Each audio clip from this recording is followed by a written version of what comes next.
ಸ್ನೇಹಿತರೆ, ನಾನಿವತ್ತು ನಿಮಗೆ ಎಕ್ಸ್ಪ್ಲೇನ್ ಮಾಡ್ತಿರೋ ಮೂವಿ ಇತ್ತೀಚೆಗೆ ತಾನೇ ಬಿಡುಗಡೆಯಾಗಿರುವ ಚೀಕಟಿಲೋ ಎಂಬ ತೆಲುಗು ಭಾಷೆಯ one of the best serial killer investigation ಚಿತ್ರ. ಈ ಚಿತ್ರದ ಕಾನ್ಸೆಪ್ಟ್ ಏನಂದ್ರೆ, ಚಿತ್ರದ ಹೀರೋಯಿನ್ ಆಗಿರುವ ಸಂಧ್ಯಾ ಒಬ್ಬಳು ಕ್ರೈಮ್ ರಿಪೋರ್ಟರ್ ಆಗಿ ಕೆಲಸ ಮಾಡ್ತಿರ್ತಾಳೆ. ಸಂಧ್ಯಾಗೆ ಬಾಬಿ ಎಂಬ ಒಬ್ಬಳು ಬೆಸ್ಟ್ ಫ್ರೆಂಡ್ ಇರ್ತಾಳೆ. ಒಂದು ದಿನ ಬಾಬಿ ಹಾಗೂ ಅವಳ ಬಾಯ್ ಫ್ರೆಂಡ್ ತಮ್ಮ ಪರ್ಸನಲ್ ಟೈಮ್ ಅನ್ನ ಸ್ಪೆಂಡ್ ಮಾಡ್ತಿರುವಾಗ ಒಬ್ಬ ಸೈಕೋ ಕಿಲ್ಲರ್ ಅವರಿಬ್ಬರ ಮೇಲೆ ಅಟ್ಯಾಕ್ ಮಾಡ್ತಾನೆ. ಅವಳ ಬಾಯ್ ಫ್ರೆಂಡ್ ಅನ್ನ ಕೊಲೆ ಮಾಡಿ ನಂತರ ಬಾಬಿ ಮೇಲೆ ಅತ್ಯಾಚಾರ ಮಾಡಿ ತುಂಬಾನೇ ಭೀಕರವಾಗಿ ಕೊಲೆ ಮಾಡಿರ್ತಾನೆ. ಹೀಗೆ ಆ ಸೈಕೋ ಕಿಲ್ಲರ್ ಬಾಬಿಯನ್ನ ಕೊಲೆ ಮಾಡಿದ ನಂತರ ಆಕೆ ಕಾಲಿಗೆ ಕಾಲ್ಗೆಜ್ಜೆ ಹಾಗೂ ತಲೆಗೆ ಹೂವನ್ನ ಮುಡಿಸಿ ಹೋಗಿರ್ತಾನೆ. ತನ್ನ ಕ್ಲೋಸ್ ಫ್ರೆಂಡ್ ಅನ್ನ ಕಳೆದುಕೊಂಡು ತುಂಬಾನೇ ಶಾಕ್ ಆಗಿದ್ದ ಸಂಧ್ಯಾ ಬೇರೆ ಮಹಿಳೆಯರನ್ನ ಅಲರ್ಟ್ ಮಾಡಬೇಕು ಅಂತ ಚೀಕಟಿಲೋ ಎಂಬ ಪಾಡ್ಕಾಸ್ಟ್ ಅನ್ನ ಸ್ಟಾರ್ಟ್ ಮಾಡಿ ಇನ್ಫಾರ್ಮೇಶನ್ ಕೊಡೋದಕ್ಕೆ ಸ್ಟಾರ್ಟ್ ಮಾಡ್ತಾಳೆ. ಆಗ ಒಬ್ಬಳು ಲೇಡಿಯಿಂದ ಸಂಧ್ಯಾಗೆ ರಿವೀಲ್ ಆಗುವ ಶಾಕಿಂಗ್ ಟ್ವಿಸ್ಟ್ ಏನಂದ್ರೆ, ಆ ಸೈಕೋ ಕಿಲ್ಲರ್ ಸುಮಾರು 20ರಿಂದ 30 ವರ್ಷಗಳ ಹಿಂದೆ ಬೇರೆ ಬೇರೆ ಜಾಗಗಳಲ್ಲಿ ಇದೇ ರೀತಿ ಮಹಿಳೆಯರನ್ನ ಕೊಲೆ ಮಾಡಿದ್ದಾನೆ ಅಂತ. ಸೊ ಚಿತ್ರದಲ್ಲಿ ಮುಂದೇನಾಯ್ತು, ಸಂಧ್ಯಾ ಪೊಲೀಸರ ಜೊತೆ ಸೇರ್ಕೊಂಡು ಆ ಸೀರಿಯಲ್ ಸೈಕೋ ಕಿಲ್ಲರ್ ನನ್ನ ಪತ್ತೆ ಮಾಡೋದಕ್ಕೆ ಸಾಧ್ಯವಾಯ್ತಾ? ಸುಮಾರು 30 ವರ್ಷಗಳ ಹಿಂದೆ ಮಹಿಳೆಯರ ಮೇಲೆ ಅತ್ಯಾಚಾರ ಮಾಡಿ ಕೊಲೆ ಮಾಡ್ತಿದ್ದ ಅದೇ ಸೀರಿಯಲ್ ಸೈಕೋ ಕಿಲ್ಲರ್ ಈಗಲೂ ಕೂಡ ಕೊಲೆ ಮಾಡ್ತಿರೋದ? ಆ ಸೈಕೋ ಕಿಲ್ಲರ್ ಕೊಲೆ ಮಾಡಿದ ನಂತರ ತಲೆಗೆ ಹೂ ಮುಡಿಸಿ ಕಾಲಿಗೆ ಗೆಜ್ಜೆ ಕಟ್ಟಿ ಹೋಗ್ತಿರೋದು ಯಾಕೆ? ಹಾಗೂ ಇನ್ವೆಸ್ಟಿಗೇಷನ್ ನಡೀತಾ ಹೋದ ಹಾಗೆ ರಿವೀಲ್ ಆಗುವ ಒಂದೊಂದೇ ಶಾಕಿಂಗ್ ಹಾಗೂ ಅನ್ಎಕ್ಸ್ಪೆಕ್ಟೆಡ್ ಟ್ವಿಸ್ಟ್ ಗಳಾದ್ರೂ ಏನೆಂಬುದನ್ನ ಈ ವಿಡಿಯೋದಲ್ಲಿ ನೋಡ್ತಾ ಹೋಗೋಣ. ಚಿತ್ರದ ಮೊದಲ ಸೀನ್ 1999. ರಾಣಿ ಹಾಗೂ ಲಚ್ಚಿ ಎಂಬ ಇಬ್ಬರು ಸ್ಟೇಜ್ ಡ್ಯಾನ್ಸರ್ಗಳು ಡ್ಯಾನ್ಸ್ ಮುಗಿಸಿಕೊಂಡು ಒಬ್ಬ ಪೊಲಿಟಿಷಿಯನ್ ಜೊತೆ ಮನೆಗೆ ಹೋಗ್ತಿರ್ತಾರೆ. ಕಾರ್ನಲ್ಲಿ ಕರೆದುಕೊಂಡು ಹೋಗ್ತಿದ್ದ ಆ ಪೊಲಿಟಿಷಿಯನ್ ರಾಣಿಯನ್ನ ಟಚ್ ಮಾಡ್ತಾ ನಿನ್ನ ಜೊತೆ ಇಂಟಿಮೇಟ್ ಆಗ್ಬೇಕು ಅಂತ ಹೇಳ್ತಾನೆ. ಈಗ ಆತ ಒಬ್ಬ ಪೊಲಿಟಿಷಿಯನ್ ಆಗಿದ್ದ ಕಾರಣ ರಾಣಿಗೆ ಇಲ್ಲ ಅನ್ನೋದಕ್ಕೆ ಸಾಧ್ಯವಾಗದೆ ಲಚ್ಚಿಯನ್ನ ಅವಳ ಮನೆಗೆ ಡ್ರಾಪ್ ಮಾಡಿ ಪೊಲಿಟಿಷಿಯನ್ ಕಾರ್ನಲ್ಲಿ ಅವನ ಗೆಸ್ಟ್ ಹೌಸ್ಗೆ ಹೋಗ್ತಾಳೆ. ಈ ಕಡೆ ಮನೆಗೆ ಬಂದ ಲಚ್ಚಿ ಡೋರ್ ಗಳನ್ನ ಕ್ಲೋಸ್ ಮಾಡಿ ಡ್ರೆಸ್ ಚೇಂಜ್ ಮಾಡ್ತಿರುವಾಗ ಯಾರೋ ಒಬ್ಬ ಬಾಗಿಲನ್ನ ಒಡೆದು ಮನೆ ಒಳಗಡೆ ಬಂದು ಬಿಡುತ್ತಾನೆ. ಹೆದರಿಕೊಂಡ ಲಚ್ಚಿ ಜೋರಾಗಿ ಕಿರುಚಿಕೊಳ್ತಾಳೆ. ಆದ್ರೆ ಇವಳ ಮನೆ ಔಟ್ಸ್ಕರ್ಟ್ ನಲ್ಲಿದ್ದ ಕಾರಣ ಯಾರಿಗೋ ಕೇಳಿಸೋದೇ ಇಲ್ಲ. ಇಲ್ಲಿಗೆ ಸೀನ್ ಕಟ್ ಆಗಿ ಮರುದಿನ ಬೆಳಿಗ್ಗೆ ರಾಣಿ ಆ ಪೊಲಿಟಿಷಿಯನ್ ನ ಗೆಸ್ಟ್ ಹೌಸ್ ನಿಂದ ಮನೆಗೆ ವಾಪಸ್ ಬಂದು ನೋಡಿದ್ರೆ ಶಾಕಿಂಗ್ಲಿ ಲಚ್ಚಿ ಬೆಡ್ ನ ಮೇಲೆ ಸತ್ತು ಬಿದ್ದಿರ್ತಾಳೆ.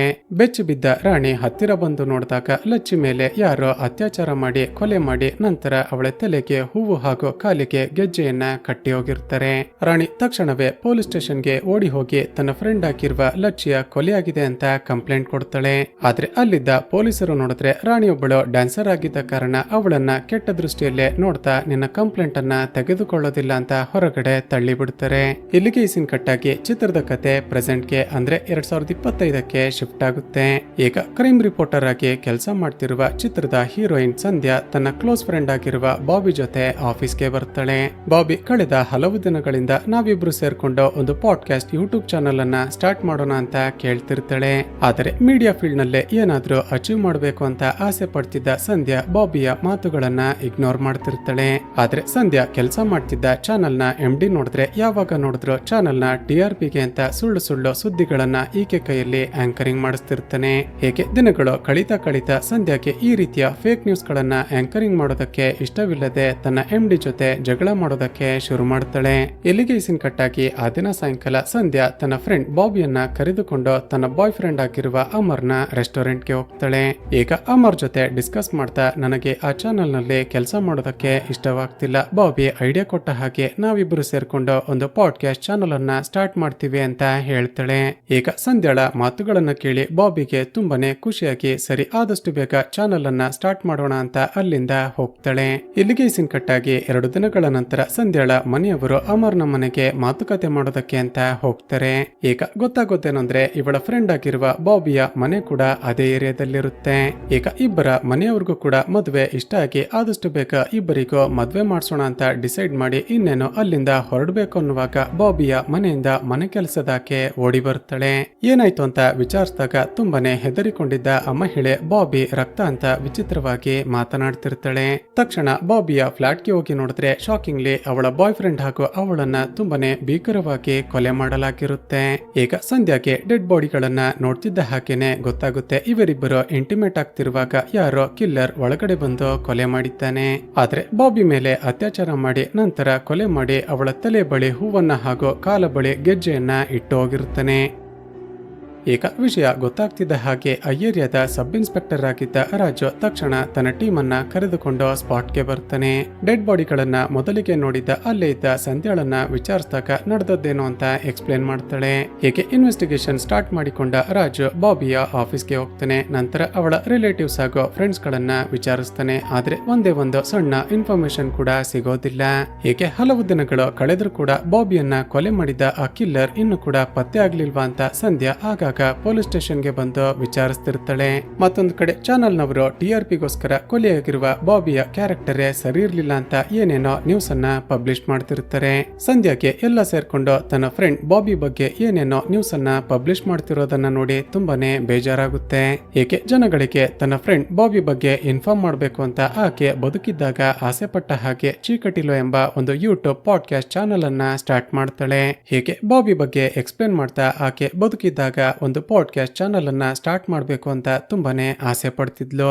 ಆಗ ನಾನು ಆಕೆ ಮಾತುಗಳನ್ನ ಇಗ್ನೋರ್ ಮಾಡಿದ್ದೆ. ಆದ್ರೆ ಈಗ ಪಾಡ್ಕಾಸ್ಟ್ ಅನ್ನ ಸ್ಟಾರ್ಟ್ ಮಾಡಿದ್ದೀನಿ. ಆದ್ರೆ ನನ್ನ ಫ್ರೆಂಡ್ ಬಾಬಿನೇ ಬದುಕಿಲ್ಲ ಅಂತ ತುಂಬಾನೇ ಎಮೋಷನಲ್ ಆಗ್ತಾಳೆ. ನಂತರ ಬಾಬಿ ಹಾಗೂ ಅವಳ ಬಾಯ್ ಫ್ರೆಂಡ್ ಅನ್ನ ಕೊಲೆ ಮಾಡಿರುವ ಆ ಕಿಲ್ಲರ್ ಯಾರು ಅಂತ ತಾನೇ ಪತ್ತೆ ಮಾಡೋದಕ್ಕೆ ಡಿಸೈಡ್ ಮಾಡ್ತಾಳೆ. ಪೊಲೀಸರು ಯಾರು ಕೂಡ ಬಾಬಿಯ ಮನೆಗೆ ಹೋಗ್ಬಾರ್ದು ಅಂತ ರಿಸ್ಟ್ರಿಕ್ಟ್ ಮಾಡಿದ್ರು ಕೂಡ ಯಾರಿಗೂ ಗೊತ್ತಾಗದ ಹಾಗೆ ರಾತ್ರಿ ಹೊತ್ತು ಆಕೆ ಫ್ಲಾಟ್ಗೆ ಹೋಗಿ ಏನಾದ್ರೂ ಕ್ಲೂಗಳು ಸಿಗುತ್ತಾ ಅಂತ ಚೆಕ್ ಮಾಡ್ತಾಳೆ. ನಂತರ ಬಾಬಿಯ ಡೆಡ್ ಬಾಡಿಯ ಫೋಟೋಸ್ ಗಳನ್ನ ಚೆಕ್ ಮಾಡಿದಾಗ ತಾನೇ ಆಕೆಗೆ ಗಿಫ್ಟ್ ಮಾಡಿದ ಒಂದು ಗೋಲ್ಡ್ ಚೈನ್ ಮಿಸ್ಸಿಂಗ್ ಆಗಿರೋದನ್ನ ಅಬ್ಸರ್ವ್ ಮಾಡ್ತಾಳೆ. ತಕ್ಷಣ ಸಬ್ ಇನ್ಸ್ಪೆಕ್ಟರ್ ರಾಜು ಬಳಿ ಬಂದು, ಸರ್, ನಾನೇ ಬಾಬಿಗೆ ಒಂದು ಗೋಲ್ಡ್ ಚೈನ್ ಅನ್ನ ಗಿಫ್ಟ್ ಮಾಡಿದ್ದೆ. ಆಕೆ ಕೊಲೆಯಾದಾಗ ತೆಗೆದಿರುವ ಫೋಟೋಸ್ ಗಳಲ್ಲಿ ಆಕೆ ಕತ್ತಿನಲ್ಲಿ ಆ ಗೋಲ್ಡ್ ಚೈನ್ ಕಾಣಿಸ್ತಿಲ್ಲ. ಹಾಗಾದ್ರೆ ಖಂಡಿತ ಕಿಲ್ಲರೇ ಆಕೆಯನ್ನ ಕೊಲೆ ಮಾಡಿದ ನಂತರ ಆಕೆ ಕತ್ತಿನಲ್ಲಿದ್ದ ಗೋಲ್ಡ್ ಚೈನ್ ಅನ್ನ ಕದ್ದು ಎಸ್ಕೇಪ್ ಆಗಿದ್ದಾನೆ. ಅದಕ್ಕೆ ರಾಜು ಕೂಡ ಕೇಸ್ನ ಬಗ್ಗೆ ಎಕ್ಸ್ಪ್ಲೇನ್ ಮಾಡ್ತಾ, ನಾವು ಕೂಡ ಮನೆಯ ಸುತ್ತಮುತ್ತ ಚೆಕ್ ಮಾಡಿದಾಗ ಆಕೆ ಮನೆಯ ಕಾಂಪೌಂಡ್ ಬಳಿ ಸೆಕ್ಯೂರಿಟಿ ಗಾರ್ಡ್ ಗಳು ಯೂಸ್ ಮಾಡುವ ಶೂ ಮಾರ್ಕ್ ಸಿಕ್ಕಿದೆ ಅಂತ ಹೇಳ್ತಾನೆ. ಈಗ ರಾಜು ಸೆಕ್ಯೂರಿಟಿ ಗಾರ್ಡ್ ನ ಶೂಸ್ ಗಳು ಅಂತ ಹೇಳ್ತಿದ್ದ ಹಾಗೇನೆ ಸಂಧ್ಯಾಗೆ ಒಂದು ವಿಷಯ ಫ್ಲಾಶ್ ಆಗುತ್ತೆ.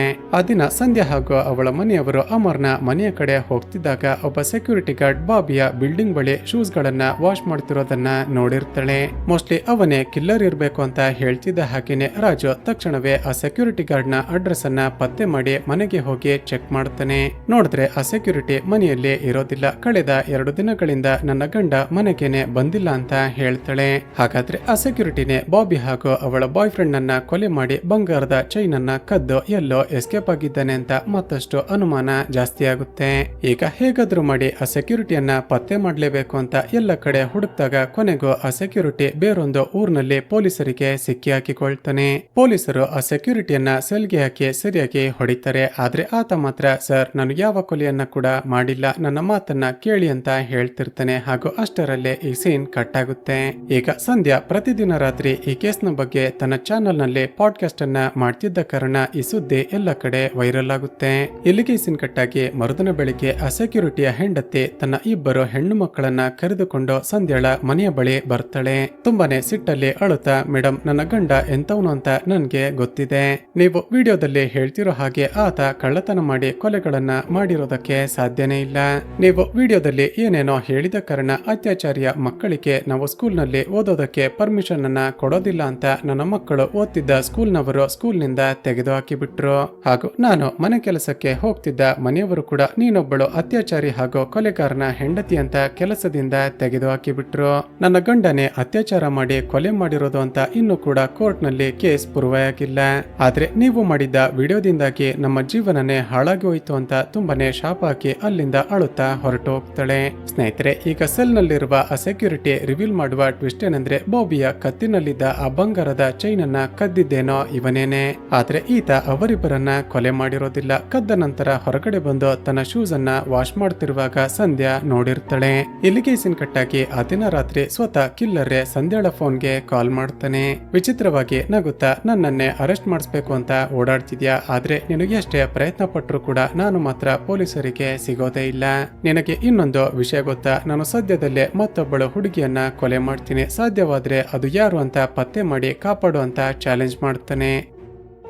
ಈಗ ಶಾಕ್ ಆದ ಸಂಧ್ಯಾ ತಕ್ಷಣವೇ ಸಬ್ ಇನ್ಸ್ಪೆಕ್ಟರ್ ರಾಜು ಬಳಿ ಹೋಗಿ ತಾನು ರೆಕಾರ್ಡ್ ಮಾಡಿಕೊಂಡಿರುವ ಕಾಲ್ ಅನ್ನ ಕೊಡ್ತಾಳೆ. ತಕ್ಷಣ ರಾಜು ಕಾಲ್ ಬಂದಿದ್ದ ಆ ಲೊಕೇಶನ್ ಅನ್ನ ಪತ್ತೆ ಮಾಡಿ ಅಲ್ಲಿಗೆ ಹೋಗಿ ಚೆಕ್ ಮಾಡಿದ್ರೆ ಒಬ್ಬಳು ವಯಸ್ಸಾಗಿರುವ ಮಹಿಳೆ ಮಲಗಿರ್ತಾಳೆ. ವಿಚಾರಿಸಿದಾಗ ಗೊತ್ತಾಗೋದೇನಂದ್ರೆ ಆ ಸೈಕೋ ಕಿಲ್ಲರ್ ಈ ಮಹಿಳೆಯ ಮೊಬೈಲ್ ಅನ್ನ ಕದ್ದು ಸಂಧ್ಯಾಗೆ ಕಾಲ್ ಮಾಡಿರ್ತಾನೆ. ಇಲ್ಲಿಗೆ ಸೀನ್ ಕಟ್ಟಾಗಿ ಮರುದಿನ ಬೆಳಿಗ್ಗೆ ಸಂಧ್ಯಾಗೆ ವಾಣಿ ಎಂಬ ಒಬ್ಬಳು ಮಹಿಳೆ ಕಡೆಯಿಂದ ಕಾಲ್ ಬರುತ್ತೆ. ತಕ್ಷಣ ಸಂಧ್ಯಾ ಅಮರ್ನನ್ನ ಕರೆದುಕೊಂಡು ಕಾಲ್ ಮಾಡಿದ ವಾಣಿಯ ಮನೆಯ ಕಡೆ ಹೊರಡ್ತಾಳೆ. ಹೀಗೆ ಸಿಟಿಯಿಂದ ತುಂಬಾ ಹೊತ್ತು ಟ್ರಾವೆಲ್ ಮಾಡಿದ ನಂತರ ಕೊನೆಗೂ ಕಾಲ್ ಮಾಡಿದ್ದ ವಾಣಿಯ ಊರನ್ನ ಸೇರಿಕೊಳ್ತಾರೆ. ಈಗ ಸಂಧ್ಯಾಳ ವಿಡಿಯೋ ನೋಡಿ ಕಾಲ್ ಮಾಡಿ ಇಲ್ಲಿಗೆ ಕರೆಸಿಕೊಂಡಿದ್ದ ವಾಣಿ ಸುಮಾರು 20 ವರ್ಷಗಳ ಹಿಂದೆ ನನ್ನ ಮೇಲೂ ಕೂಡ ಅದೇ ರೀತಿ ಅತ್ಯಾಚಾರ ಆಗಿತ್ತು ಅಂತ ಒಂದು ಫ್ಲಾಶ್ ಬ್ಯಾಕ್ ಹೇಳೋದಕ್ಕೆ ಶುರು ಮಾಡ್ತಾಳೆ. ಸ್ನೇಹಿತರೆ, ಆ ದಿನ ಹಬ್ಬ ಇದ್ದ ಕಾರಣ ಏನೋ ತರ್ತೀನಿ ಅಂತ ಹೊರಗಡೆ ಹೋಗಿದ್ದ ವಾಣಿಯ ಗಂಡ ತಡರಾತ್ರಿ ಆದ್ರೂ ಕೂಡ ಮನೆಗೆ ವಾಪಸ್ ಬಂದೇ ಇರೋದಿಲ್ಲ.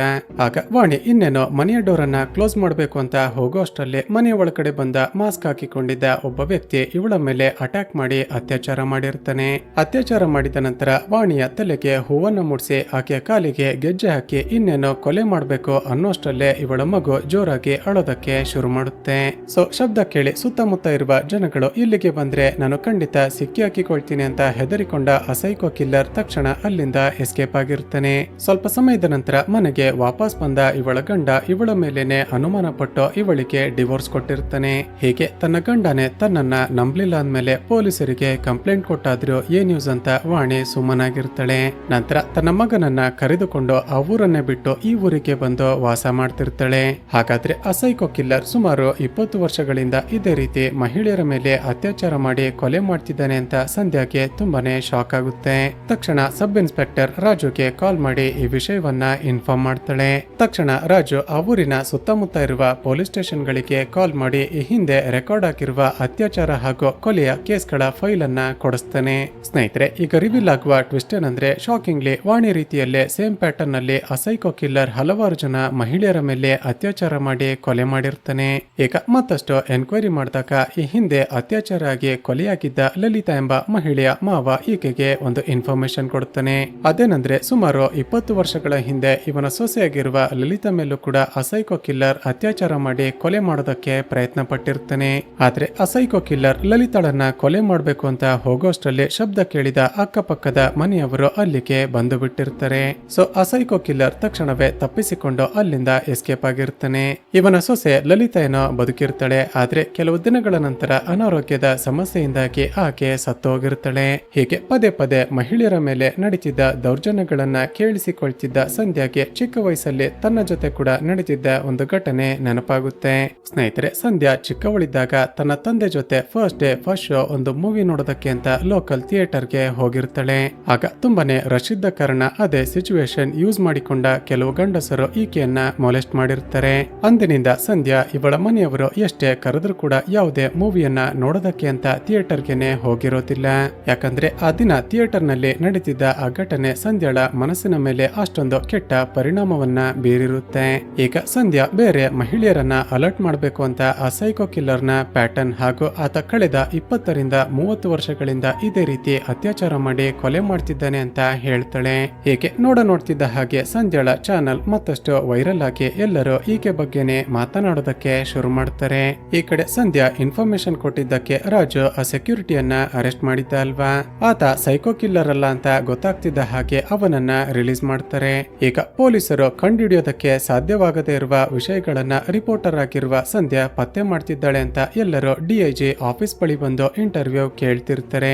ಈಗ ಡಿಐಜಿಗೆ ಎಲ್ಲ ರಿಪೋರ್ಟರ್ ಗಳ ಮುಂದೆ ಅವಮಾನ ಆಗಿ ಇಲ್ಲ, ನಾವು ಕೂಡ ಈ ಕೇಸನ್ನ ಆದಷ್ಟು ಬೇಗ ಸಾಲ್ವ್ ಮಾಡ್ತೀವಿ ಅಂತ ಸ್ಟೇಟ್ಮೆಂಟ್ ಕೊಡ್ತಾನೆ.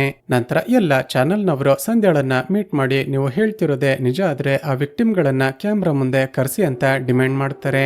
ಆದ್ರೆ ಯಾವ ವಿಕ್ಟಿಮ್ ತಾನೆ ತನ್ನ ಮೇಲೆ ಅತ್ಯಾಚಾರ ಆಗಿದೆ ಅಂತ ಕ್ಯಾಮ್ರಾ ಮುಂದೆ ಬಂದು ಸ್ಟೇಟ್ಮೆಂಟ್ ಕೊಡ್ತಾರೆ. ಹಾಗಾಗಿ ಯಾರು ಕೂಡ ಬರೋದೇ ಇಲ್ಲ. ಆದ್ರೆ ಅದೇ ಸಮಯಕ್ಕೆ ಶಾಕಿಂಗ್ಲಿ ನಾವೆಲ್ಲರೂ ಸತ್ತು ಹೋಗಿದ್ದಾಳೆ ಅಂದುಕೊಂಡಿರುವ ಲಚ್ಚಿ ರಾಣಿಯ ಜೊತೆ ಅಲ್ಲಿಗೆ ಬರ್ತಾಳೆ. ಸ್ನೇಹಿತರೆ, ಇದರರ್ಥ 1999ರಲ್ಲಿ ಅಂದ್ರೆ ಚಿತ್ರದ ಮೊದಲ ಸೀನ್ ನಲ್ಲಿ ನಾವು ನೋಡಿದ ಹಾಗೆ ಲಚ್ಚಿ ಸತ್ತಿರೋದಿಲ್ಲ, ಇನ್ನು ಕೂಡ ಬದುಕೇ ಇರ್ತಾಳೆ. ಸಂಧ್ಯಾ ಆ ಸೈಕೋ ಕಿಲ್ಲರ್ ನನ್ನ ಪತ್ತೆ ಮಾಡೋದಕ್ಕೆ ಹಾಗೂ ಪ್ರತಿದಿನ ಯೂಟ್ಯೂಬ್ ನಲ್ಲಿ ವಿಡಿಯೋಸ್ ಗಳನ್ನ ಅಪ್ಲೋಡ್ ಮಾಡ್ತಿರೋದನ್ನ ನೋಡಿದ ಲಚ್ಚಿ ರಾಣಿ ಜೊತೆ ಇಲ್ಲಿಗೆ ಬಂದಿರ್ತಾಳೆ. ಸ್ನೇಹಿತರೆ, ಈಗ ಒಂದು ಫ್ಲಾಶ್ ಬ್ಯಾಕ್ ಮೂಲಕ ನಮಗೆ ಗೊತ್ತಾಗೋದೇನು ಅಂದ್ರೆ 1999ರಲ್ಲಿ ಇರಾಣಿ ಹಾಗೂ ಲಚ್ಚೆ ಇಬ್ಬರು ಕೂಡ ಸ್ಟೇಜ್ ಡ್ಯಾನ್ಸರ್ಸ್ ಆಗಿ ಕೆಲಸ ಮಾಡ್ತಿರ್ತಾರೆ. ಸ್ನೇಹಿತರೆ, ಈ ರೀತಿ ಸ್ಟೇಜ್ ಮೇಲೆ ಡ್ಯಾನ್ಸ್ ಮಾಡುವ ಹುಡುಗಿಯರನ್ನ ಆ ಕಾಲದಲ್ಲಿ ತುಂಬಾನೇ ಕೆಟ್ಟ ದೃಷ್ಟಿಯಲ್ಲಿ ನೋಡ್ತಾ ಫಿಸಿಕಲಿ ತುಂಬಾನೇ ಹರಾಸ್ ಮಾಡ್ತಿರ್ತಾರೆ. ಸೊ ಅದೇ ರೀತಿಯ ಕ್ಯಾರೆಕ್ಟರ್ ನ ವ್ಯಕ್ತಿಯಾಗಿದ್ದ MLA ಚಿನ್ನಬಾಬು ಕುಡಿದ ನಶೆಯಲ್ಲಿ ರಾಣಿ ಹಾಗೂ ಲಚ್ಚಿ ಜೊತೆ ಇಂಟಿಮೇಟ್ ಆಗ್ಬೇಕು ಅಂತ ತುಂಬಾನೇ ಹಿಂಸೆ ಕೊಡ್ತಿರ್ತಾನೆ. ಪ್ರೋಗ್ರಾಮ್ ಮುಗಿದ ನಂತರ ತನ್ನ ಜೊತೆ ಪೊಲಿಟಿಷಿಯನ್ ಆಗಿದ್ದ ಮತ್ತೊಬ್ಬ ವ್ಯಕ್ತಿಯನ್ನ ಕಾರ್ನಲ್ಲಿ ಕಳುಹಿಸಿ ರಾಣಿಯನ್ನ ತನ್ನ ಗೆಸ್ಟ್ ಹೌಸ್ಗೆ ಕರೆಯಿಸಿಕೊಂಡಿರ್ತಾನೆ. ಲಚ್ಚಿ ನಾನು ಬರೋದಿಲ್ಲ ಅಂತ ಗಲಾಟೆ ಮಾಡಿದ ಕಾರಣ ಆಕೆಯನ್ನ ಮನೆಯ ಬಳಿ ಡ್ರಾಪ್ ಮಾಡಿ ರಾಣಿಯನ್ನ ಕರೆದುಕೊಂಡು ಹೋಗಿರ್ತಾನೆ. ಹಾಗೂ ಇದೇ ಸೀನನ್ನೇ ಚಿತ್ರದ ಮೊದಲ ಸೀನ್ ನಲ್ಲಿ ನಾವು ನೋಡಿದ್ದು. ಹೀಗೆ ಲಚ್ಚಿ ಮನೆಗೆ ಬಂದು ಡ್ರೆಸ್ ಚೇಂಜ್ ಮಾಡ್ತಿರುವಾಗ ಬಾಗಿಲು ಒಡೆದು ಒಳಗಡೆ ಬಂದ ಆ ಸೈಕೋ ಕಿಲ್ಲರ್ ಈಕೆ ಮೇಲೆ ಅಟ್ಯಾಕ್ ಮಾಡಿ ಅತ್ಯಾಚಾರ ಮಾಡ್ತಾನೆ. ನಂತರ ತಾನು ಕತ್ತು ಸಿಕ್ಕಿದ ಕಾರಣ ಈಕೆ ಸತ್ತೋಗಿದ್ದಾಳೆ ಅಂದುಕೊಂಡು ತಲೆಗೆ ಹೂವನ್ನ ಮುಡಿಸಿ ಕಾಲಿಗೆ ಗೆಜ್ಜೆ ಹಾಕಿ ಅಲ್ಲಿಂದ ಹೊರಟೋಗಿರುತ್ತಾನೆ. ರಾಣಿ ಮರುದಿನ ಬೆಳಿಗ್ಗೆ ಮನೆಗೆ ವಾಪಸ್ ಬಂದು ನೋಡಿದಾಗ ಲಚ್ಚಿ ಬಿದ್ದಿರೋದನ್ನ ನೋಡಿ ಆಕೆ ಸತ್ತೋಗಿದ್ದಾಳೆ ಅಂತ ಕಂಪ್ಲೇಂಟ್ ಕೊಡೋದಕ್ಕೆ ಸ್ಟೇಷನ್ಗೆ ಓಡಿ ಹೋಗಿರ್ತಾಳೆ. ಆದ್ರೆ ಅಲ್ಲಿದ್ದ ಇನ್ಸ್ಪೆಕ್ಟರ್ ನೋಡಿದ್ರೆ, ನಾನು ಚಿನ್ನಬಾಬು ಜೊತೆ ಮಾತಾಡಿ ಸ್ವಲ್ಪ ದುಡ್ಡನ್ನ ಕೊಡಿಸ್ತೀನಿ, ನಿನ್ನ ಕಂಪ್ಲೇಂಟ್ ಅನ್ನ ಪಡೆದುಕೊಳ್ಳೋದಕ್ಕೆ ಆಗೋದಿಲ್ಲ, ಇಲ್ಲಿಂದ ಹೊರಟು ಹೋಗು ಅಂತ ಕಳುಹಿಸಿ ಬಿಟ್ಟಿರ್ತಾನೆ. ಸ್ನೇಹಿತರೆ, ಆಗ ಇನ್ಸ್ಪೆಕ್ಟರ್ ಆಗಿದ್ದು ಇವರ ಕಂಪ್ಲೇಂಟ್ ಅನ್ನ ಪಡೆದುಕೊಳ್ಳದೆ ವಾಪಸ್ ಕಳುಹಿಸಿಕೊಟ್ಟಿದ್ದ ಆ ಆಫೀಸರ್ ಬೇರೆ ಯಾರು ಅಲ್ಲ, ಸದ್ಯ ಸೈಕೋ ಕಿಲ್ಲರ್ ನ ಕೇಸನ್ನ ಲೀಡ್ ಮಾಡ್ತಿರುವ DIG ರಾಜಮಣಿ. ಈಗ ರಾಜಮಣಿ ತುಂಬಾನೇ ಹಾನೆಸ್ಟ್ ಆಫೀಸರ್ ಅಂತ ಎಲ್ಲರೂ ಅಂದುಕೊಂಡಿರ್ತಾರೆ. ಆದ್ರೆ ಇವರ ಸ್ಟೇಟ್ಮೆಂಟ್ ಕೇಳಿ ಎಲ್ಲರಿಗೂ ತುಂಬಾನೇ ಶಾಕ್ ಆಗಿರುತ್ತೆ. ಅದೇ ಸಮಯಕ್ಕೆ ನಿನ್ನೆ ರಾತ್ರಿ ಸಿಟಿಯ ಔಟ್ಸ್ಕರ್ಟ್ ನಲ್ಲಿ ಕ್ಯಾಂಪಿಂಗ್ ಮಾಡೋದಕ್ಕೆ ಅಂತ ಹೋಗಿದ್ದ ಇಬ್ಬರು ಹುಡುಗ ಹಾಗೂ ಹುಡುಗಿಯನ್ನ ಕೊಲೆ ಮಾಡಲಾಗಿದೆ ಅಂತ ಇನ್ಫಾರ್ಮೇಶನ್ ಬರುತ್ತೆ. ತಕ್ಷಣ ಪೊಲೀಸರು ಸ್ಪಾಟ್ಗೆ ಹೋಗಿ ನೋಡಿದ್ರೆ ಶಾಕಿಂಗ್ಲಿ ಇದನ್ನ ಕೂಡ ಆ ಸೈಕೋ ಕಿಲ್ಲರೇ ಮಾಡಿದ್ದಾನೆ ಅಂತ ಕನ್ಫರ್ಮ್ ಆಗುತ್ತೆ. ಹೀಗೆ ಪದೇ ಪದೇ ಕೊಲೆಗಳು ಆಗ್ತಿದ್ರು ಕೂಡ ಪೊಲೀಸರು ಆ ಕಿಲ್ಲರ್ ನನ್ನ ಇನ್ನು ಕೂಡ ಪತ್ತೆ ಮಾಡಿಲ್ಲ ಅಂತ ಡಿಪಾರ್ಟ್ಮೆಂಟ್ ನವರು ಆನಂದಿ ಎಂಬ ಸ್ಪೆಷಲ್ ಆಫೀಸರ್ಲನ್ನ ಅಸೈನ್ ಮಾಡ್ತಾರೆ. ಈಗ ಆನಂದಿ ರಾಜು ಜೊತೆ ಸೇರ್ಕೊಂಡು ಸಂಧ್ಯಾ ಕಲೆಕ್ಟ್ ಮಾಡಿದ ಎಲ್ಲ ಡೀಟೇಲ್ಸ್ ಗಳನ್ನ ಚೆಕ್ ಮಾಡೋದಕ್ಕೆ ಶುರು ಮಾಡ್ತಾಳೆ. ಹಾಗೂ ಆ ಸೈಕೋ ಕಿಲ್ಲರ್ ನನ್ನ ಪತ್ತೆ ಮಾಡೋವರೆಗೂ ನೀನು ನನ್ನ ಟೀಮ್ ನಲ್ಲಿ ಕೆಲಸ ಮಾಡುವಂತ ಡಿಪಾರ್ಟ್ಮೆಂಟ್ ನಲ್ಲಿ ಮಾತಾಡಿ ಇವಳನ್ನ ಟೀಮ್ಗೆ ಸೇರಿಸಿಕೊಳ್ತಾಳೆ. ಈಗ DIG ರಾಜಮಣಿ ಕಂಪ್ಲೇಂಟ್ ಅನ್ನ ತೆಗೆದುಕೊಳ್ಳದೆ ಇಗ್ನೋರ್ ಮಾಡಿದ್ದ ಅಂತ ಎಲ್ಲ ಕಡೆ ವೈರಲ್ ಆಗ್ತಿದ್ದ ಹಾಗೆ ಇವನನ್ನ ಡಿಪಾರ್ಟ್ಮೆಂಟ್ ಲೀವ್ ನಲ್ಲಿ ಕಳುಹಿಸಿ ಬಿಟ್ಟಿರುತ್ತೆ. ಆನಂದಿ DIG ಬಳಿ ಹೋಗಿ ವಿಚಾರಿಸಿದಾಗ ಆತ ಹೇಳೋದೇನಂದ್ರೆ, ಆನಂದಿ ಆ ಟೈಮ್ ನಲ್ಲಿ ಎಲೆಕ್ಷನ್ ಹತ್ತಿರ ಬರ್ತಿತ್ತು, ಜೊತೆಗೆ ಆ ಟೈಮ್ ನಲ್ಲಿ MLA ಆಗಿದ್ದ ಚಿನ್ನಬಾಬು ಅಂತ ಕ್ಯಾರೆಕ್ಟರ್ ನ ವ್ಯಕ್ತಿನೇ ಅಂತ ನನಗೆ ಮೊದಲೇ ಗೊತ್ತಿತ್ತು. ಈಗ ರಾಣಿ ಕೊಡೋದಕ್ಕೆ ಬಂದಿದ್ದ ಕಂಪ್ಲೇಂಟ್ ಅನ್ನ ತೆಗೆದುಕೊಂಡು ಎನ್ಕ್ವೈರಿ ಮಾಡಿದ್ರೆ ನನ್ಗೇನೆ ತೊಂದರೆ ಆಗುತ್ತೆ ಅಂತ ಅವಳ ಕಂಪ್ಲೇಂಟ್ ಅನ್ನ ರಿಜೆಕ್ಟ್ ಮಾಡಿದೆ. ಇಷ್ಟೇ ನಡೆದದ್ದು, ಇದನ್ನ ಬಿಟ್ರೆ ಬೇರೆ ಯಾವ ಇಂಟೆನ್ಷನ್ ಕೂಡ ಇರ್ಲಿಲ್ಲ ಅಂತ ಹೇಳ್ತಾನೆ. ಈಗ ಈ ರಾಜಮಣಿಯ ಮಾತುಗಳಿಂದ ನಮಗೆ ಗೊತ್ತಾಗೋದೇನು ಅಂದ್ರೆ ಈತ ಹಾಗೂ ಸಂಧ್ಯಾ ಮದುವೆ ಆಗ್ತಿರುವ ಅಮರ್ನ ತಂದೆ ಇಬ್ಬರು ಕೂಡ ಫ್ರೆಂಡ್ಸ್ ಗಳು ಅಂತ. ಈಗ ಎಲ್ಲ ವಿಕ್ಟಿಮ್ ಗಳ ಸ್ಟೇಟ್ಮೆಂಟ್ ಗಳನ್ನ ಚೆಕ್ ಮಾಡಿದಾಗ ಆ ಸೈಕೋ ಕಿಲ್ಲರ್ ತಮ್ಮ ಮೇಲೆ ಅತ್ಯಾಚಾರ ಮಾಡುವಾಗ ಕಾಂಡೋಮ್ ಅನ್ನ ಯೂಸ್ ಮಾಡಿದ್ದ ಅಂತ ಸ್ಟೇಟ್ಮೆಂಟ್ ಕೊಟ್ಟಿರ್ತಾರೆ. ಈಗ ಸಂಧ್ಯಾಗೆ ಒಂದು ವಿಷಯ ಫ್ಲಾಶ್ ಆಗುತ್ತೆ. ಸುಮಾರು 20ರಿಂದ 25 ವರ್ಷದ ಹಿಂದೆ ಕಾಂಡೋಮ್ ಅನ್ನ ಯೂಸ್ ಮಾಡಿದ್ದ ಅಂದ್ರೆ ಖಂಡಿತ ಆ ಸೈಕೋ ಕಿಲ್ಲರ್ ಒಬ್ಬ ಎಜುಕೇಟೆಡ್. ಯಾಕಂದ್ರೆ ಭಾರತದಲ್ಲಿ ಆ ಸಮಯದಲ್ಲಿ ಹಳ್ಳಿಯ ಜನಗಳಿಗೆ ಹಾಗೂ ಅನಕ್ಷರಸ್ಥರಿಗೆ ಅದೇನು ಅಂತ ಕೂಡ ಗೊತ್ತಿರಲಿಲ್ಲ. ಮೇಡಮ್, ನಾವೊಂದು ಕೆಲಸ ಮಾಡೋಣ, ಆ ಸಮಯದಲ್ಲಿ ಯಾವ್ಯಾವ ಜಾಗಗಳಲ್ಲಿ ಅತ್ಯಾಚಾರ ಆಗಿ ಕೊಲೆಗಳಾಗಿತ್ತೋ ಆ ಜಾಗದ ಸುತ್ತಮುತ್ತ ವಾಸ ಮಾಡ್ತಿದ್ದ ಎಜುಕೇಟೆಡ್ಸ್ ಗಳ ಡೀಟೇಲ್ಸ್ ಗಳನ್ನ ಕಲೆಕ್ಟ್ ಮಾಡಿಕೊಳ್ಳೋಣ. ನನ್ನ ಪ್ರಕಾರ ಆ ಸೈಕೋ ಕಿಲ್ಲರ್ ಯಾವ್ದಾದ್ರು ಗವರ್ಮೆಂಟ್ ಡಿಪಾರ್ಟ್ಮೆಂಟ್ ನಲ್ಲಿ ಅಥವಾ ಯಾವ್ದಾದ್ರು ಪ್ರೈವೇಟ್ ಕಂಪನಿಯಲ್ಲಿ ದೊಡ್ಡ ಪೋಸ್ಟ್ ನಲ್ಲಿ ಕೆಲಸ ಮಾಡ್ತಿದ್ದ ಅನ್ಸುತ್ತೆ. ಅದಕ್ಕೆ ಆನಂದಿ ಹಾಗೂ ರಾಜು ಹೇಳೋದೇನಂದ್ರೆ, ಸಂಧ್ಯಾ ಆ ರೀತಿ ಏನಾದ್ರು ಮಾಡಿದ್ರೆ ನಮ್ಮ ಮುಂದೆ ಸಾವಿರಾರು ಜನಗಳ ಹೆಸರು ಬರುತ್ತೆ. ಅಷ್ಟು ಜನರ ಬ್ಯಾಕ್ ಗ್ರೌಂಡ್ ಚೆಕ್ ಮಾಡಿ ಅವರನ್ನ ಎನ್ಕ್ವೈರಿ ಮಾಡೋಷ್ಟ್ರಲ್ಲೇ ಇನ್ನು 10ರಿಂದ 15 ವರ್ಷ ಆಗುತ್ತೆ. ಈ ಐಡಿಯಾ ವರ್ಕ್ ಆಗೋದಿಲ್ಲ ಅಂತ ಹೇಳ್ತಾಳೆ. ಈಗ ರೀಸೆಂಟ್ಲಿ ಒಬ್ಬ ಹುಡುಗ ಹಾಗೂ ಹುಡುಗಿಯ ಕೊಲೆ ಆಯ್ತಲ್ವಾ, ಆ ಜಾಗದಲ್ಲಿ ಒಬ್ಬ ಮೂರನೇ ವ್ಯಕ್ತಿಯ ಕೂದಲು ಸಿಕ್ಕಿರುತ್ತೆ. ಖಂಡಿತ ಆ ಕೂದಲು ಆ ಸೈಕೋ ಕಿಲ್ಲರ್ ನದ್ದೇ ಆಗಿರ್ಬೋದು ಅಂತ ಫೋರೆನ್ಸಿಕ್ ಎಕ್ಸಾಮಿನೇಷನ್ ಗೆ ಕಳುಹಿಸಿಕೊಡ್ತಾರೆ. ಈಗ ಸಂಧ್ಯಾಗೆ ಆ ಪೊಲಿಟಿಷಿಯನ್ ಆಗಿರುವ ಚಿನ್ನಬಾಬುನೇ ಒಂದು ವೇಳೆ ಸೈಕೋ ಕಿಲ್ಲರ್ ಆಗಿರ್ಬೋದು ಅಂತ ಅನುಮಾನ ಶುರುವಾಗಿರುತ್ತೆ. ಸೊ ಹೇಗಾದ್ರೂ ಮಾಡಿ ಆ ಬಾಬುನ DNA ಸ್ಯಾಂಪಲ್ ಅನ್ನ ಕಲೆಕ್ಟ್ ಮಾಡ್ಕೊಂಡು ಆ ಕೂದಲಿನ ಜೊತೆ ಮ್ಯಾಚ್ ಮಾಡಿದ್ರೆ ಗೊತ್ತಾಗುತ್ತಲ್ವಾ ಅಂತ ಒಂದು ಐಡಿಯಾ ಮಾಡ್ತಾಳೆ. ಆ ಚಿನ್ನಬಾಬುನನ್ನ ಇಂಟರ್ವ್ಯೂ ಮಾಡೋ ರೀತಿ ನಾಟಕ ಮಾಡ್ತಾ ಅವನ ಮನೆಗೆ ಹೋಗಿ ನೋಡಿದ್ರೆ ಆತ ಈಗ ಸೆಂಟ್ರಲ್ ಮಿನಿಸ್ಟರ್ ಆಗಿರ್ತಾನೆ. ಹೀಗೆ ಸಂಧ್ಯಾ ಇಂಟರ್ವ್ಯೂ ಮಾಡೋ ರೀತಿ ನಾಟಕ ಮಾಡ್ತಾ ನಂತರ ವಾಶ್ರೂಮ್ಗೆ ಹೋಗ್ಬೇಕು ಅಂತ ಒಳಗಡೆ ಹೋಗಿ ಅವನ ಬ್ರಷ್ ಅನ್ನ ತೆಗೆದುಕೊಂಡು ಬಂದಿರ್ತಾಳೆ. ಈಗ ಬಾಬುನ ಬ್ರಷ್ ಹಾಗೂ ಕೊಲೆಯಾದ ಜಾಗದಲ್ಲಿ ಸಿಕ್ಕಿದ್ದ ಆ ಕೂದಲನ್ನ ಮ್ಯಾಚ್ ಮಾಡಿ ನೋಡಿದ್ರೆ DNA ಮ್ಯಾಚ್ ಆಗೋದಿಲ್ಲ. ಹಾಗಾದ್ರೆ ತಾವು ಹುಡುಕ್ತಿರುವ ಆ ಸೈಕೋ ಕಿಲ್ಲರ್ ಆ ಪೊಲಿಟಿಷಿಯನ್ ಚಿನ್ನಬಾಬು ಅಲ್ಲ ಅಂತ ಕನ್ಫರ್ಮ್ ಆಗುತ್ತೆ. ಈ ಕಡೆ ಸಂಧ್ಯಾ ಹಾಗೂ ಅಮರ್ನ ಮದುವೆ ಫಿಕ್ಸ್ ಆಗಿತ್ತಲ್ವಾ. ಮದುವೆಗೆ ಮನೆಯವರು ಪ್ರಿಪರೇಷನ್ ಸ್ಟಾರ್ಟ್ ಮಾಡಿಕೊಳ್ತಾರೆ. ಈ ಕಡೆ ಆ ಸೈಕೋ ಕಿಲ್ಲರ್ ಈ ಬಾರಿ ಆಫೀಸರ್ ಆನಂದಿಗೆನೆ ಕಾಲ್ ಮಾಡಿ ಸಾಧ್ಯವಾದ್ರೆ ನನ್ನನ್ನ ಅರೆಸ್ಟ್ ಮಾಡಿ, ಇಲ್ಲಾಂದ್ರೆ ಸದ್ಯದಲ್ಲೇ ಮತ್ತೊಬ್ಬಳು ಹುಡುಗಿಯನ್ನ ಕೊಲೆ ಮಾಡ್ತೀನಿ ಅಂತ ಚಾಲೆಂಜ್ ಮಾಡುತ್ತಾನೆ. ಆತ ಕಾಲ್ ಮಾಡಿರುವ ನಂಬರ್ ಅನ್ನ ಟ್ರೇಸ್ ಮಾಡಿದಾಗ ಆತ ಕೊನೆಯದಾಗಿ ಕೊಲೆಯಾಗಿರುವ ಆ ಹುಡುಗಿಯ ಫೋನ್ ನಿಂದ ಮಾಡಿದ್ದಾನೆ ಅಂತ ಕನ್ಫರ್ಮ್ ಆಗುತ್ತೆ. ಇಲ್ಲಿಗೆ ಸೀನ್ ಕಟ್ಟಾಗಿ ಆ ದಿನ ರಾತ್ರಿ ಮೊದಲಿಗೆ ಸಂಧ್ಯಾಗೆ ಕಾಲ್ ಮಾಡಿದ್ದ ವಾಣಿಯ ಮಗ ಬೋಸ್ ಇವಳ ಮನೆಯ ಬಳಿ ಬಂದು ಕಲ್ಲೊಡೆಯೋದಕ್ಕೆ ಶುರು ಮಾಡುತ್ತಾನೆ. ಸಂಧ್ಯಾ ಇವನೇ ಕಿಲ್ಲರ್ ಇರ್ಬೇಕು ಅಂತ ತಕ್ಷಣವೇ ಅವನನ್ನ ಅರೆಸ್ಟ್ ಮಾಡಿಸ್ತಾಳೆ. ಆದ್ರೆ ನಂತರವೇ ಗೊತ್ತಾಗುತ್ತೆ ಸಂಧ್ಯಾ ಮಾಡ್ತಿದ್ದ ಪಾಡ್ಕಾಸ್ಟ್ ನಿಂದಾಗಿ ಇವನ ತಾಯಿ ವಾಣಿ ಬಗ್ಗೆ ಎಲ್ಲರೂ ಕೆಟ್ಟದಾಗಿ ಮಾತನಾಡ್ತಿದ್ರು. ಅದೇ ಕೋಪದಲ್ಲಿ ಬೋಸ್ ಇವಳ ಮನೆಗೆ ಬಂದು ಕಲ್ಲೊಡ್ದ ಅಂತ ಗೊತ್ತಾಗುತ್ತೆ. ಈಗ ತನ್ನಿಂದಾಗಿ ಒಬ್ಬೊಬ್ಬರಿಗೇನೆ ತೊಂದರೆ ಆಗ್ತಿದೆಯಲ್ಲ ಅಂತ ಸಂಧ್ಯಾಗೂ ಕೂಡ ತುಂಬಾನೇ ಬೇಜಾರಾಗಿ ಅವನ ಬಳಿ ಸಾರಿ ಕೇಳ್ತಾಳೆ. ಇಲ್ಲಿಗೆ ಸೀನ್ ಕಟ್ಟಾಗಿ ಕೆಲವು ದಿನಗಳ ನಂತರ ಸಂಧ್ಯಾ ಇನ್ನೇನೋ ಅಮರ್ನನ್ನ ಮದ್ವೆ ಆಗ್ಬೇಕು ಅನ್ನೋಷ್ಟಲ್ಲೇ ಒಂದು ಶಾಕಿಂಗ್ ವಿಷಯ ಗೊತ್ತಾಗುತ್ತೆ. ಅದೇನಂದ್ರೆ ಅಮರ್ನ ತಾಯಿ ಮೇಲಿನಿಂದ ಕೆಳಗಡೆ ಇಳಿಯುವಾಗ ಮೆಟ್ಟಿಲಿನಿಂದ ಕಾಲು ಜಾರಿ ಕೆಳಗಡೆ ಬಿದ್ದು ಸತ್ತು ಹೋಗಿರ್ತಾಳೆ. ಇದನ್ನ ನೋಡಿದ ಅಮರ್ ಹಾಗೂ ಸಂಧ್ಯಾ ತುಂಬಾನೇ ಎಮೋಷನಲ್ ಆಗಿ ಅಳೋದಕ್ಕೆ ಶುರು ಮಾಡ್ತಾರೆ. ಇಲ್ಲಿಗೆ ಸೀನ್ ಕಟ್ಟಾಗಿ ಮರುದಿನ ರಾಜುಗೆ ತಮಿಳುನಾಡಿನ ಒಬ್ಬ ಸಬ್ ಇನ್ಸ್ಪೆಕ್ಟರ್ ಕಾಲ್ ಮಾಡ್ತಾರೆ.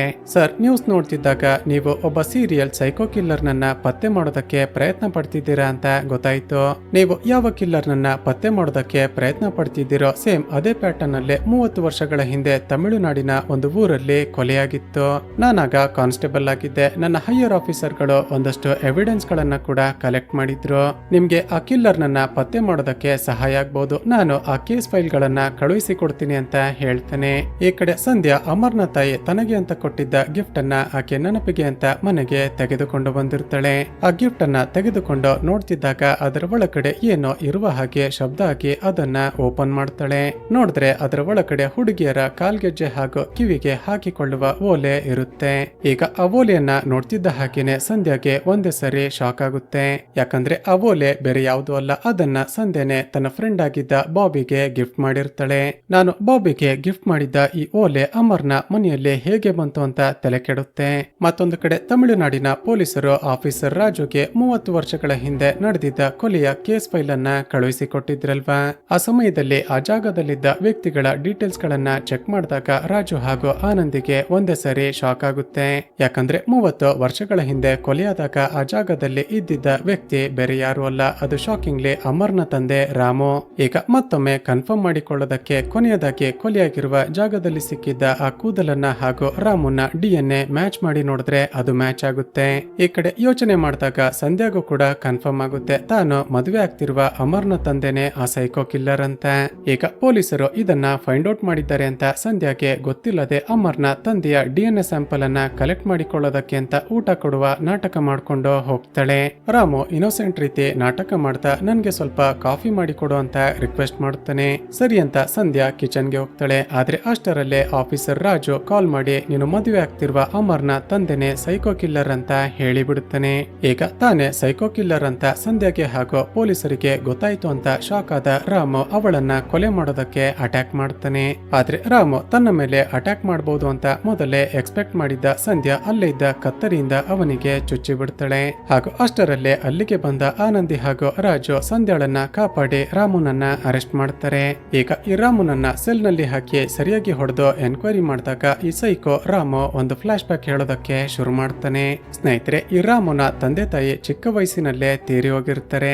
ರಾಮುನನ್ನ ಇವನ ಚಿಕ್ಕಪ್ಪ ತಮಿಳುನಾಡಿನಲ್ಲಿದ್ದ ತನ್ನ ಮನೆಗೆ ಕರೆದುಕೊಂಡು ಹೋಗಿ ಸಾಕ್ತಿರ್ತಾನೆ. ಇವನ ಚಿಕ್ಕಮ್ಮ ಕೂಡ ಇವನನ್ನ ತುಂಬಾನೇ ಪ್ರೀತಿಯಿಂದ ನೋಡಿಕೊಳ್ತಿರ್ತಾಳೆ. ರಾಮುನ ಚಿಕ್ಕಮ್ಮ ಕ್ಲಾಸಿಕಲ್ ಡ್ಯಾನ್ಸ್ ಟೀಚರ್ ಆಗಿದ್ದ ಕಾರಣ ಪ್ರತಿದಿನ ಸಾಯಂಕಾಲ ಮನೆಯ ಬಳಿ ಮಕ್ಕಳಿಗೆ ಪಾಠ ಹೇಳಿಕೊಡ್ತಿರ್ತಾಳೆ. ರಾಮುನ ಚಿಕ್ಕಮ್ಮ ಪ್ರತಿದಿನ ಡ್ಯಾನ್ಸ್ ಹೇಳಿಕೊಡುವಾಗ ತಲೆಗೆ ಮಲ್ಲಿಗೆ ಹೂವು ಮುಡಿದುಕೊಂಡು ಕಾಲಿಗೆ ಗೆಜ್ಜೆ ಹಾಕೊಂಡು ಡ್ಯಾನ್ಸ್ ಮಾಡ್ತಿದ್ರೆ ತುಂಬಾನೇ ಸುಂದರವಾಗಿ ಕಾಣಿಸ್ತಿರ್ತಾಳೆ. ಆದ್ರೆ ರಾಮು ಬೆಳೆದು ಟೀನೇಜ್ಗೆ ಬಂದಾಗಲೇ ನಮ್ಗೆಲ್ಲ ಗೊತ್ತಾಗುತ್ತೆ ಇವನ ಚಿಕ್ಕಮ್ಮನ ಕ್ಯಾರೆಕ್ಟರ್ ಸರಿ ಇರ್ಲಿಲ್ಲ ಅಂತ. ಅನಾಥನಾಗಿದ್ದ ತನ್ನನ್ನ ಬೆಳೆಸಿ ದೊಡ್ಡವನನ್ನಾಗಿ ಮಾಡಿದ ತನ್ನ ಚಿಕ್ಕಮ್ಮನನ್ನ ರಾಮು ಸ್ವಂತ ತಾಯಿಗಿಂತ ಹೆಚ್ಚಾಗಿ ಪ್ರೀತಿ ಮಾಡ್ತಿರ್ತಾನೆ. ಆದ್ರೆ ಆಕೆ ನೋಡಿದ್ರೆ ತನ್ನ ಗಂಡ ಮನೆಯಲ್ಲಿ ಇಲ್ಲದಿರುವಾಗ ರಾಮುಗೆ ಅಲ್ಲಿ ಇಲ್ಲಿ ಟಚ್ ಮಾಡ್ತಾ ಫಿಸಿಕಲಿ ಯೂಸ್ ಮಾಡಿಕೊಳ್ಳೋದಕ್ಕೆ ಪ್ರಯತ್ನ ಪಡ್ತಿರ್ತಾಳೆ. ಇದರಿಂದಾಗಿ ರಾಮು ಒಂದು ರೀತಿ ಡಿಪ್ರೆಷನ್ಗೆ ಹೊರಟೋಗಿರ್ತಾನೆ. ಹೀಗಿರುವಾಗ್ಲೇ ಒಂದು ದಿನ ಇವಳ ಗಂಡ ಮನೆಯಲ್ಲಿ ಇಲ್ಲದಿರುವಾಗ ರಾಮುನ ಬಳಿ ಹೋಗಿ ಫಿಸಿಕಲ್ ಆಗೋದಕ್ಕೆ ಟ್ರೈ ಮಾಡ್ತಾಳೆ. ಆದ್ರೆ ಅದೇ ಸಮಯಕ್ಕೆ ಸರಿಯಾಗಿ ರಾಮುನ ಚಿಕ್ಕಪ್ಪ ಮನೆಗೆ ವಾಪಸ್ ಬರ್ತಾನೆ. ಈಗ ತನ್ನ ಗಂಡನಿಗೆ ತನ್ನ ಮೇಲೆ ಅನುಮಾನ ಬರಬಾರ್ದು ಅಂತ ರಾಮುನೆ ನನ್ನ ಮೇಲೆ ಅತ್ಯಾಚಾರ ಮಾಡೋದಕ್ಕೆ ಪ್ರಯತ್ನ ಪಟ್ಟ ಅಂತ ಸುಳ್ಳನ್ನ ಹೇಳಿಬಿಡುತ್ತಾಳೆ. ತನ್ನ ಹೆಂಡತಿಯ ಮಾತುಗಳನ್ನ ಕೇಳಿದ ರಾಮುನ ಚಿಕ್ಕಪ್ಪ ರಾಮುಗೆ ಸರಿಯಾಗಿ ಹೊಡೆಯೋದಕ್ಕೆ ಶುರು ಮಾಡ್ತಾನೆ. ರಾಮು ತನ್ನ ಚಿಕ್ಕಮ್ಮನ ಬಗ್ಗೆ ಎಷ್ಟೇ ನಿಜ ಹೇಳಿದ್ರು ಕೂಡ ಆತ ಮಾತ್ರ ಇವನ ಮಾತನ್ನ ಕೇಳದೆ ಹೊಡಿತಾನೆ ಇರ್ತಾನೆ. ಕೊನೆಗೂ ರಾಮುಗೂ ಕೂಡ ಕೋಪ ತಡೆದುಕೊಳ್ಳೋದಕ್ಕೆ ಸಾಧ್ಯವಾಗದೆ ತನ್ನ ಚಿಕ್ಕಪ್ಪನಿಗೆ ಹೊಡೆದು ಸಾಯಿಸೇ ಬಿಡುತ್ತಾನೆ. ನಂತರ ಇದಕ್ಕೆಲ್ಲ ಕಾರಣ ಆದ ತನ್ನ ಚಿಕ್ಕಮ್ಮನಿಗೆ ನಿನ್ಗೆ ನನ್ನ ಜೊತೆ ಇಂಟಿಮೇಟ್ ಆಗ್ಬೇಕಲ್ವಾ, ಬಾ ಇಂಟಿಮೇಟ್ ಆಗ್ತೀನಿ ಅಂತ ಫೋರ್ಸ್ಫುಲಿ ಅವಳ ಜೊತೆ ಇಂಟಿಮೇಟ್ ಆಗಿ ಕೊನೆಗೆ ಕತ್ತನ್ನ ಕೊಯ್ದು ಸಾಯಿಸಿ ಬಿಡುತ್ತಾನೆ. ಹೇಗೆ ತನ್ನ ಚಿಕ್ಕಮ್ಮ ಪ್ರತಿದಿನ ತನಗೆ ಕೊಡ್ತಿದ್ದ ಟಾರ್ಚರ್ ನಿಂದಾಗಿ ರಾಮು ಒಂದು ರೀತಿ ಸೈಕೋಪಾತ್ ಆಗಿ ಕನ್ವರ್ಟ್ ಆಗ್ತಾನೆ. ಯಾರೇ ಗೆಜ್ಜೆ ಕಟ್ಕೊಂಡು ಅಥವಾ ಹೂವನ್ನ ಮುಡಿದುಕೊಂಡು ಡ್ಯಾನ್ಸ್ ಮಾಡ್ತಿದ್ರೆ ಇವನಿಗೆ ತನ್ನ ಚಿಕ್ಕಮ್ಮನೆ ನೆನಪಾಗೋದಕ್ಕೆ ಶುರುವಾಗ್ತಾಳೆ. ಹೇಗೆ 1999ರಲ್ಲಿ ರಾಣಿ ಹಾಗೂ ಲಚ್ಚಿ ಸ್ಟೇಜ್ ಮೇಲೆ ಡ್ಯಾನ್ಸ್ ಮಾಡ್ತಿರ್ತಾರಲ್ವಾ, ಆಗ ಲಚ್ಚಿ ತನ್ನ ಸೊಂಟಕ್ಕೆ ಗೆಜ್ಜೆಯನ್ನ ಕಟ್ಟಿರ್ತಾಳೆ. ಅದನ್ನ ನೋಡ್ತಿದ್ದ ಹಾಗೇನೆ ರಾಮುನ ಒಳಗಡೆ ಇದ್ದ ಸೈಕೋಪಾತಿಸಂ ಆಕ್ಟಿವೇಟ್ ಆಗುತ್ತೆ. ಈ ಲಚ್ಚಿ ಕೂಡ ತನ್ನ ಚಿಕ್ಕಮ್ಮನ ರೀತಿಯ ಹುಡುಗಿನೇ ಆಗಿರ್ಬೋದು ಅಂತ ಯಾರಿಗೂ ಗೊತ್ತಾಗದ ಹಾಗೆ ಅವಳ ಮನೆಗೆ ಹೋಗಿ ಅವಳ ಮೇಲೆ ಅತ್ಯಾಚಾರ ಮಾಡಿ ಕೊಲೆ ಮಾಡ್ತಾನೆ. ಅಂದಿನಿಂದ ಈ ರಾಮು ಗೆಜ್ಜೆ ಹಾಗೂ ಹೂವನ್ನ ಮುಡಿದುಕೊಳ್ಳುವ ಹಲವಾರು ಮಹಿಳೆಯರನ್ನ ಹಾಗೂ ಹುಡುಗಿಯರ ಮೇಲೆ ಅತ್ಯಾಚಾರ ಮಾಡಿ ಕೊಲೆ ಮಾಡ್ತಿರ್ತಾನೆ. ಆದ್ರೆ ಇನ್ನೇನು ರಾಮು ಇದನ್ನೆಲ್ಲ ಸ್ಟಾಪ್ ಮಾಡೋದಕ್ಕೂ ಮುಂಚೆ ಅಂದ್ರೆ ವಾಣಿ ಮೇಲೆ ಅತ್ಯಾಚಾರ ಮಾಡಿ ಆಕೆಯನ್ನ ಕೊಲೆ ಮಾಡೋದಕ್ಕೆ ಅಂತ ಹೋದಾಗ ಎವಿಡೆನ್ಸ್ ಗಳನ್ನ ಬಿಟ್ಟು ಬಿಟ್ಟಿರ್ತಾನೆ. ಹೀಗೆ ಕಂಟಿನ್ಯೂ ಆದ್ರೆ ಖಂಡಿತ ನನ್ನನ್ನ ಪೊಲೀಸರು ಅರೆಸ್ಟ್ ಮಾಡ್ತಾರೆ ಅಂತ ಹೆದರಿಕೊಂಡು ತಮಿಳುನಾಡಿನಿಂದ ಆಂಧ್ರಕ್ಕೆ ಟ್ರಾನ್ಸ್ಫರ್ ತೆಗೆದುಕೊಂಡು ಬಂದಿರುತ್ತಾನೆ. ನಂತರ ಎಲ್ಲವನ್ನ ಮರೆತು ಅಮರ್ನ ತಾಯಿಯನ್ನ ಮದುವೆಯಾಗಿ ಆರಾಮಾಗಿ ಜೀವನ ಮಾಡ್ತಿರ್ತಾನೆ. ಆದ್ರೆ ಸುಮಾರು 20 ವರ್ಷಗಳ ನಂತರ ಸಂಧ್ಯಾಳ ಫ್ರೆಂಡ್ ಆಗಿದ್ದ ಬಾಬಿ ಇವನ ಒಳಗಡೆ ಇದ್ದ ಸೈಕೋಪಾತಿಸಮ್ ಅನ್ನ ಮತ್ತೊಮ್ಮೆ ಟ್ರಿಗರ್ ಮಾಡಿರ್ತಾಳೆ. ಬಾಬಿಯ ಮನೆ ಕೂಡ ಇವನ ಏರಿಯಾದಲ್ಲೇ ಇದ್ದ ಕಾರಣ ಪ್ರತಿದಿನ ಈವ್ನಿಂಗ್ ವಾಕಿಂಗ್ ಗೆ ಹೋದಾಗ ಇಬ್ಬರು ಮಾತನಾಡ್ತಿರ್ತಾರೆ. ಆಗ ಸಂಧ್ಯಾಳ ಮದುವೆಗೆ ನಾನು ಕ್ಲಾಸಿಕಲ್ ಡ್ಯಾನ್ಸ್ ಅನ್ನ ಪರ್ಫಾರ್ಮ್ ಮಾಡ್ತೀನಿ ಅಂತ ಬಾಬಿ ತನ್ನ ಬಳಿ ಇದ್ದ ಗೆಜ್ಜೆಯನ್ನ ತೋರಿಸ್ತಾಳೆ. ಹೇಗೆ ಆ ಗೆಜ್ಜೆಯನ್ನ ನೋಡ್ತಿದ್ದ ಹಾಗೇನೆ ರಾಮುಗೆ ಈ ಬಾಬಿ ಕೂಡ ತನ್ನ ಚಿಕ್ಕಮ್ಮನ ರೀತಿಯ ಹುಡುಗಿನೇ ಅಂತ ಅನ್ಸೋದಕ್ಕೆ ಶುರುವಾಗಿರುತ್ತೆ. ಸೊ ಬಾಬಿಯನ್ನ ಕೂಡ ಕೊಲೆ ಮಾಡ್ಬೇಕು ಅಂತ ಡಿಸೈಡ್ ಮಾಡಿ ಆ ದಿನ ರಾತ್ರಿ ಯಾರಿಗೂ ಗೊತ್ತಾಗದ ಹಾಗೆ ಅವಳ ಫ್ಲಾಟ್ ನ ಒಳಗಡೆ ಹೋಗಿ ಅವಳ ಬಾಯ್ ಫ್ರೆಂಡ್ ಹಾಗೂ ಅವಳನ್ನ ಇಬ್ಬರನ್ನು ಕೊಲೆ ಮಾಡ್ತಾನೆ. ನಂತರ ಆ ಕೊಲೆಯ ನೆನಪಿಗೆ ಅಂತ ಬಾಬಿ ಬಳಿದ್ದ ಆಕೆಯ ಕಿವಿಯ ಓಲೆಯನ್ನ ಮನೆಗೆ ತೆಗೆದುಕೊಂಡು ಬಂದಿರ್ತಾನೆ. ಆದ್ರೆ ಆ ದಿನ ರಾತ್ರಿ ರಾಮುನ ಹೆಂಡತಿ ಬೇರೆ ಬೇರೆ ಹುಡುಗಿಯರ ಕಾಲ್ಗೆಜ್ಜೆಗಳನ್ನ ಹಾಗೂ ಓಲೆಗಳನ್ನ ಮನೆಯಲ್ಲಿ ನೋಡಿ ಬಿಡ್ತಾಳೆ. ಸೊ ಈ ಗೆಜ್ಜೆ ಹಾಗೂ ಓಲೆಗಳು ಯಾರದು ಅಂತ ಪತ್ತೆ ಮಾಡೋದಕ್ಕೆ ಅಲ್ಲೇ ಇದ್ದ ಗಿಫ್ಟ್ ನ ಒಳಗಡೆ ಮುಚ್ಚಿಡ್ತಾಳೆ. ಆದ್ರೆ ಸ್ವಲ್ಪ ಸಮಯದ ನಂತರ ರೂಮ್ಗೆ ಬಂದ ರಾಮುಗೆ ತಾನು ಬಚ್ಚಿಟ್ಟಿದ್ದ ಓಲೆಗಳು ಹಾಗೂ ಗೆಜ್ಜೆಗಳು ಕಾಣಿಸ್ತಿಲ್ಲ.